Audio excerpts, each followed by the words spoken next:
sub al cer, cu alt nume. Am plecat cu foc în piept și cu dorul în bagaj. Drumuri reci m-au încercat, dar n-am căzut din marș. Fețe reci, cuvinte goale, umbre fără chip, port acasă-n pieptul meu, ca pe un legământ scris. Nimeni nu-mi știe povestea, nimeni nu-mi știe dorul. Sunt străin sub al cer, dar sângele meu nu-l schimb. Oriunde m-ar duce viața, rădăcina mea o simt. Străin sub al cer, dar nu sunt pierdut. Cât timp inima-mi bate, nu sunt înfrânt, nu sunt tăcut.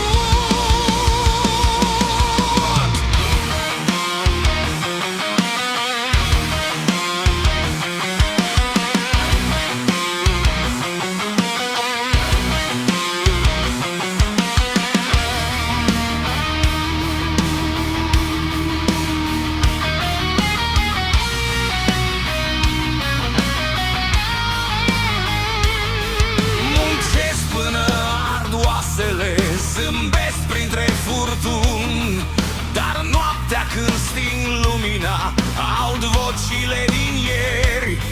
Mi-e dor de glasul mamei, mi-e dor de casa mea, dar fiecare pas pe drum e pentru ea, pentru ea.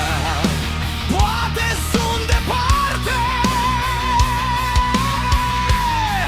dar nu m-am rupt de tot. Sunt străin sub al cer, dar sângele meu nu-l schimb. Oriunde m-ar duce viața, rădăcina mea o simt.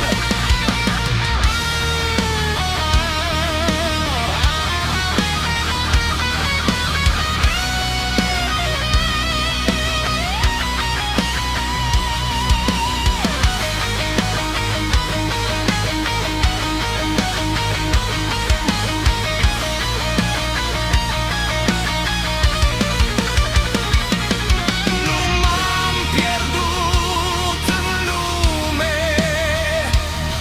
doar m-am călit în foc.